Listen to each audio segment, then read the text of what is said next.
சிம்பிளாக டேஸ்டியான பூண்டு இட்லி பொடி தான் பண்ண போகிறோம். பொடி பண்ணுறதுக்கு அடுப்பில் பேன் வச்சு பேன் சூடானதும் 1 கப் அளவுக்கு உளுத்தம்பருப்பு சேர்த்துடலாம்.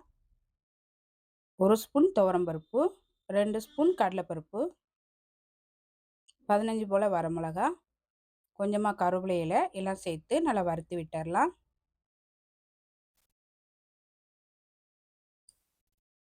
பருப்பு எல்லாம் வறுபட்டதும் இப்போ இது கூட ஒரு அரை ஸ்பூன் ஜீரகம் சேர்த்துடலாம்.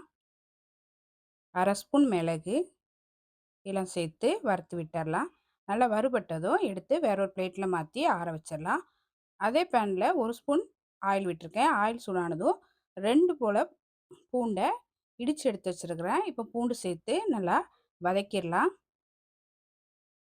இப்போ பூண்டு சேர்த்து நல்லா வதக்கியாச்சு. இந்த பூண்டையும் எடுத்து பருப்போடு சேர்த்துடலாம். இப்போ இது கூட கொஞ்சமாக பெருங்காயத்தூள் சேர்த்து கலந்து விட்டுட்டு நல்லா ஆற வச்சிடலாம்.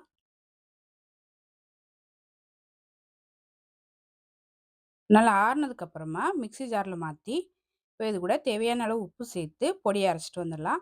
அரைச்ச பொடியை வேற ஒரு பவுலில் மாற்றி வச்சிடலாம்.